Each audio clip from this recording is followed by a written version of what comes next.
तो जी हाँ छात्रों, आपका स्वागत है आज के इस वीडियो में। आपके डिमांड पर यहाँ पर देखिए आपका कक्षा 11वीं का आपका 21-22 सत्र आपका 60वीं भूगोल यानी जियोग्राफी का आपका 101% आपका रियल पेपर लेके आ चुका हूँ। आपका यहाँ पे 8 अप्रैल के पेपर में आप धूम मचा दोगे। पूरा पेपर मेरे पास यहाँ पर आ चुका है, देख सकते हैं। आपका इसमें जो है 20 क्वेश्चन रहेंगे आपके, इसमें 3 घंटा आपको समय दिया जाएगा और आपके 70 मार्क का ये पेपर होने वाला है। और आपके यहाँ पे इसमें 9 पेज है और आपका देखिए पूरा आपका कोड है 950 और आपका यहाँ पे लास्ट पे भी आपको कोडिंग 950 आपका सेट भी आपका पहला पेज। और यहाँ पर देख सकते हैं इसमें आपके 20 क्वेश्चन है और आपका हिंदी और आपका इंग्लिश मीडियम में पूरा आपका पेपर है। लास्ट में आपको यहाँ पे देखिए आपको यहाँ पे टोटल आपके इसमें 20 पेज आपको मिल जाएगा। यहाँ पे देख सकते हैं आपका 20 क्वेश्चन और इसके बाद आपको यहाँ पे 19वां आपके सारे क्वेश्चन आपको इसमें एक ही वीडियो पर आपको यहाँ पे मिलेगा। चलिए फटाफट यहाँ पे पेपर करेंगे। आपके 1 से लेकर 5 तक के क्वेश्चन आपके वस्तुनिष्ठ होंगे। आपके 1 अंक आपको निर्धारित है और क्वेश्चन 6 से लेकर 13 तक के क्वेश्चन के लिए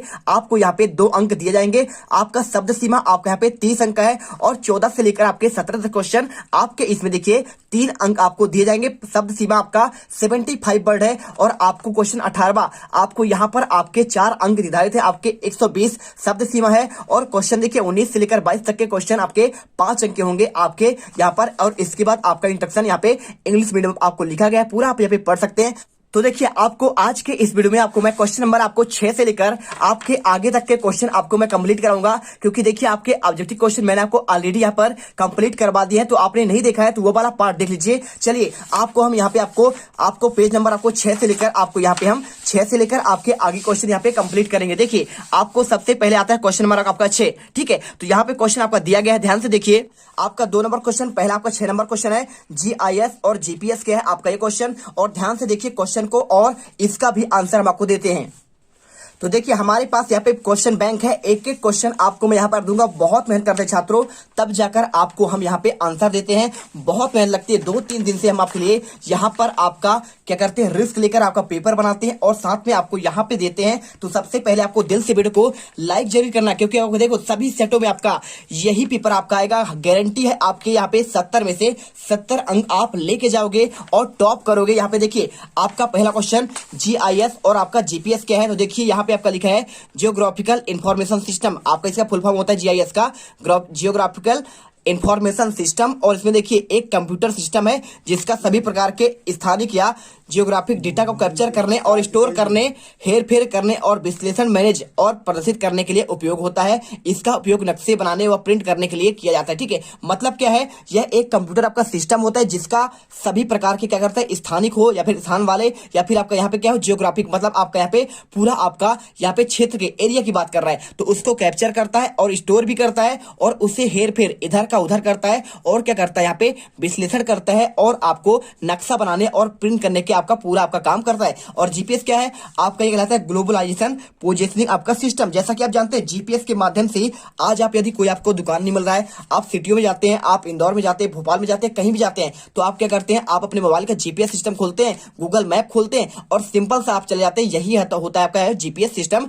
जीपीएस एक अंतरिक्ष आधारित आपका उपग्रह नेविगेशन प्रणाली होता है जो सभी मौसम की स्थिति में स्थान और आपका यहाँ पे देखिए क्या लिखा है, आपको समय की जानकारी प्रदान करता है। और फिर चाहे वो धरती के किसी भी जगह पर हो या फिर क्यों ना हो, यह प्रणाली पूरी दुनिया भर के सैन्य, नागरिक और वाणिज्यिक उपयोगकर्ता को महत्वपूर्ण क्षमता प्रदान करता है। आंसर हो गया। अब इसके बाद देखिए यहाँ पे यदि आपको लगता है कि हमें कुछ और आपके आंसर याद करने चाहिए, तो आप यहाँ पर देखिए क्वेश्चन आपको यहाँ पे भूगोल विषय के महत्व को स्पष्ट करिए। आप ये क्वेश्चन अपने से पढ़ सकते हैं, ठीक है। और इसके साथ भूगोल को इतिहास से संबंध आपको यहाँ पे स्पष्ट करना है, या फिर आप यहाँ पे क्रमबद्ध आपका उपागम क्या है, आपको ये क्वेश्चन आपको देख लेना चाहिए। मात्र इसमें आपके 7 ही क्वेश्चन है और 7 में से आपका 2 क्वेश्चन लिख कर ले लीजिए। आपका यहाँ पे हर सेट पे आपके आने ही आने हैं। तो देखिए आपको क्वेश्चन यहाँ पे आता है, इसके अंदर का भूगोल, भौतिक भूगोल की 2 आपको शाखाओं के नाम लिखकर इसका आपको वर्णन करना है। तो देखिए आपका क्वेश्चन, इसके अंतर्गत आपका पृथ्वी के भौतिक पर्यावरण के संबंध में रखने वाली उन घटनाओं का अध्ययन किया जाता है जो कि मानव जीवन को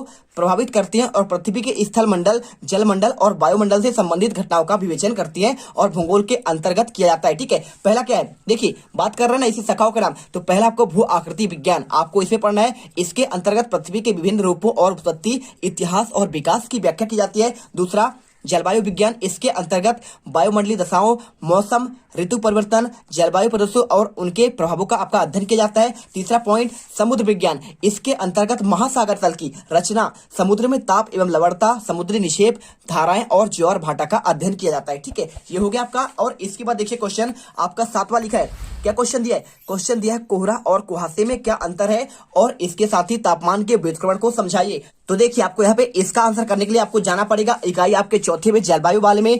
आपको यहाँ पर जाना है किसमें? देखिए आंसर आपका क्वेश्चन आ गया कोहरा और कुहासे में क्या अंतर है, तो आपको आंसर लिखना पड़ेगा कोहरा और कुहासा दोनों हवा के निलंबित कणों पर जल की सूक्ष्म बूंदों से बने होते हैं और इनमें जल की सूक्ष्म बूंदों का घनत्व तो अंतर होता है। कुहासे की तुलना में कोहरे में जल की बूंदें अधिक होती हैं और कोहरे की एक परिभाषा के अनुसार कोहरे में दक्षता सीमा लगभग 1000 मीटर तक कम रहती है। ठीक है, यहाँ पे हो गया। और इसके बाद देखिए यहाँ पे आपको इतना ही आंसर है। और इसके बाद देखिए क्वेश्चन क्या लिखा है, तापमान के व्युत्क्रमण को आपको समझाना है। तो ये क्वेश्चन देखिए आपको यहाँ पे आंसर मिल जाएगा, जब विशेष परिस्थितियों में कालिक और स्थानीय रूप से क्षोभ मंडल में ऊपर की ओर जाने पर तापमान में कमी आपका क्या होता है, कमी के स्थान पर वृद्धि होती है और इस स्थिति को यहाँ पे ताप आपका व्युत्क्रमण या प्रतिलोमन कहते हैं। क्या होता है देखिए, जब विशेष परिस्थितियों में क्या होता है, स्थानीय रूप से जब क्षोभ मंडल से जब ऊपर जाते हैं ना, मतलब आपका क्षोभ मंडल आपका ये तल है और तल के बाद आप जाते हैं समताप मंडल और इसके बाद आपका यहाँ पे क्या है, समताप मंडल के बाद आपका आयन मंडल वायुमंडल है ना, तो आप उधर जाएंगे तो क्या होता है आपका यहाँ पे तापमान में कमी होता है और स्थान में वृद्धि होती है। यही बात कर रहा है, इसी को कहते हैं यहाँ पे आपका तापमान व्युत्क्रमण। इस क्रिया के फलस्वरूप नीचे की वायु की आपका परत अपेक्षाकृत ठंडी होती है और ऊपर की वायु गर्म होती है। सिंपल सी बात है। और यदि आप कुछ और यहाँ पे देखिए आपका दोनों क्वेश्चन हो गया।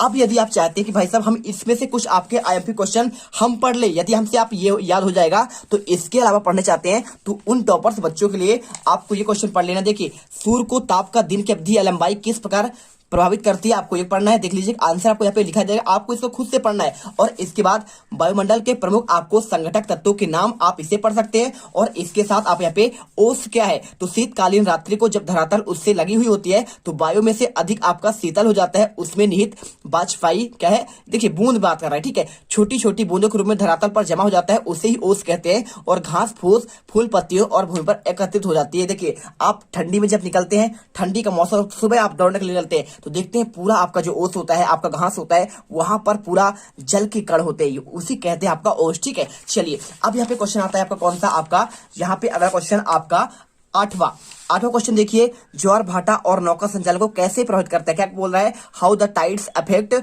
Boat appreciation. ठीक है, तो चलिए आपको उस क्वेश्चन का आंसर देखने के लिए आपको यहाँ पे जाना पड़ेगा आपका जीपीएच के यहाँ पे 30 नंबर के पेज पर। आपको यहाँ पे मिल जाएगा नदमुखों पर स्थित बंदरगाहों तक साधारणतः जहाज नहीं पहुंच सकते हैं, और किंतु ज्वार के आने से जल की मात्रा इतनी अधिक हो जाती है कि जहाज बंदरगाह और सुगमता से पहुंच जाते हैं और माल उतारले चढ़ाने के बाद भाटे के साथ गहरे सागर में वापस आ जाते हैं।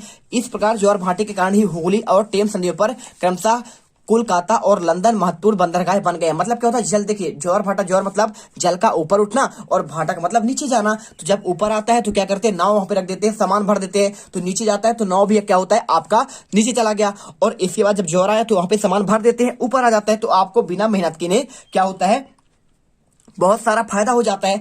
अब जो है ना मजा आ रहा है तो क्या करना है आपको भाई साहब करना है यहाँ पे वीडियो को दिल से लाइक, यार हर एक बच्चा यहाँ पे वीडियो को लाइक कर दे, क्योंकि आपको यहाँ पे देखिए हमें मोटिवेशन मिलता है आपको यहाँ पे अच्छे कंटेंट देकर, आपको यहाँ पे टॉपर्स बनाने के लिए। तो चैनल को लाइक भी करिए और दोस्तों को शेयर करिए, साथ में यहाँ पे दिल से वीडियो को यहाँ पे सब्सक्राइब करने के साथ आपको चैनल को सब्सक्राइब करना ही करना है, जिससे आपको हर एक वीडियो का आपको पार्ट बाई पार्ट आंसर मिलती रहे। ठीक है, चलिए इसके बाद क्वेश्चन क्या दिया आपको यहाँ पे पढ़ लिया आपने। और इसके बाद क्वेश्चन आपका यहाँ पे अटलांटिक महासागर की आपका प्रमुख धाराओं का आपको वर्णन करना है। तो देखिए क्वेश्चन 8 आपको यहाँ पे मिलेगा, यहाँ पे अंध महासागर में प्रभावित होने वाली धाराओं को यहाँ पे उत्पत्ति और प्रमुख कारक प्रचलित हवाएं हैं, और ये हवाएं सदैव एक ही दिशा पर चलती है।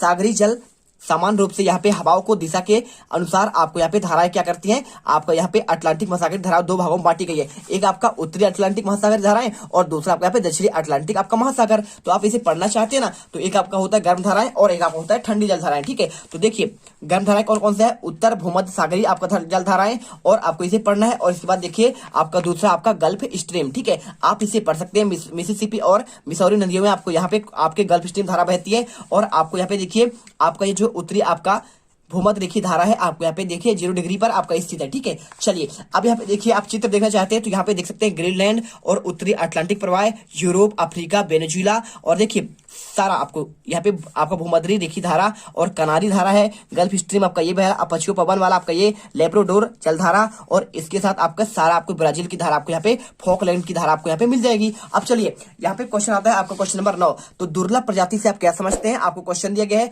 और आपको पूछा गया है और यहाँ पे जैव विविधता से आप क्या आशय है।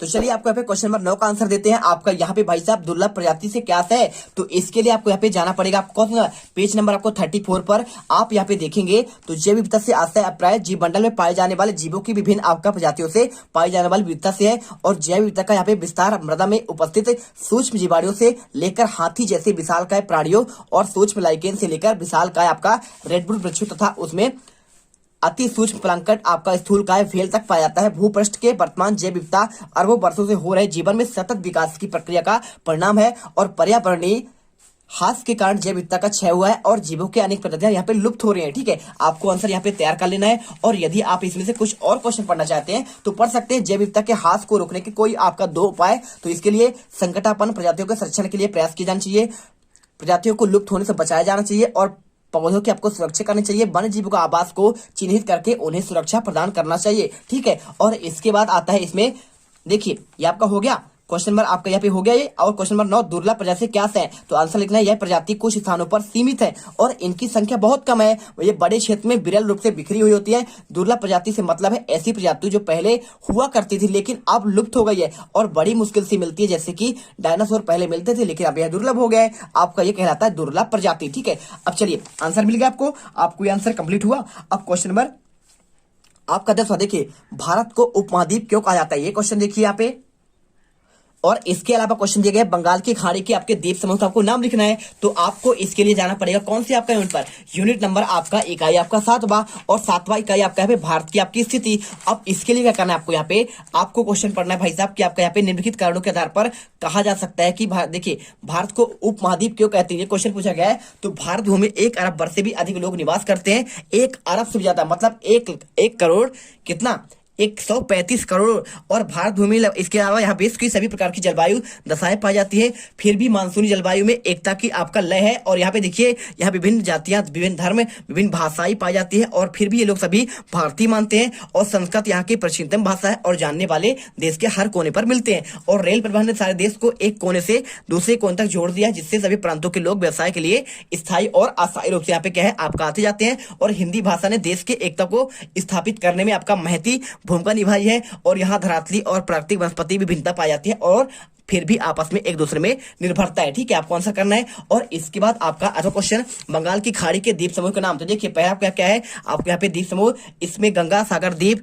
हुगली के सामने है और 24 परगना के तट के अनेक आपका मगन तटीय, जैसे कि आपको यहाँ पे न्यूर देखिए आपके द्वीप है न्यूमुर द्वीप और भारत और श्रीलंका के मध्य आपका पम्बन द्वीप और यहाँ पे हरिकोटा द्वीप आपका यहाँ पे प्रमुख है। सुदूरवर्ती द्वीप देखिए आपको दूर है, यहाँ पे अंडमान निकोबार आपका द्वीप समूह है और अंडमान निकोबार आपका 4 डिग्री और 10 से 20 डिग्री अक्षांश पर आपको यहाँ पे आंसर आपको यहाँ पे होता है। ठीक है, और इसके बाद देखिए निकोबार आपका द्वीप समूह भी है और आपको इसे क्वेश्चन याद करने हैं। और यदि आप इसके अलावा कोई क्वेश्चन याद करना चाहते हैं तो भारत के पूर्वी राज्यों के नाम बहुत सिंपल है, भारत और चीन के मध्य सटे हुए राज्य जम्मू कश्मीर, हिमाचल प्रदेश, उत्तरांचल, सिक्किम, अरुणाचल प्रदेश, असम, मणिपुर, मेघालय, मिजोरम और नागालैंड और त्रिपुरा। और इसके बाद अक्षांश रेखाओं की आपका विस्तार आप इसी पढ़ सकते हैं यदि आपको पढ़ना है। ठीक है, और इसके बाद क्वेश्चन आपका एक और है, पुडुचेरी केंद्र शासित प्रदेश के किन राज्यों में स्थित है, तो पुडुचेरी यहाँ पे आपका कहाँ पे है आपका स्थित है, यहाँ पे सिंपल सा है। देखिए यह सबसे पहले फ्रांस के उपनिवेश हुआ करता था, जिन्हें भारत को यहाँ पे लौटा देने के बाद भारत ने उन्हें एक ही केंद्र शासित प्रदेश में संगठित रखा। और चारों वही क्षेत्र है जो आपको पूरी तरह से अन्य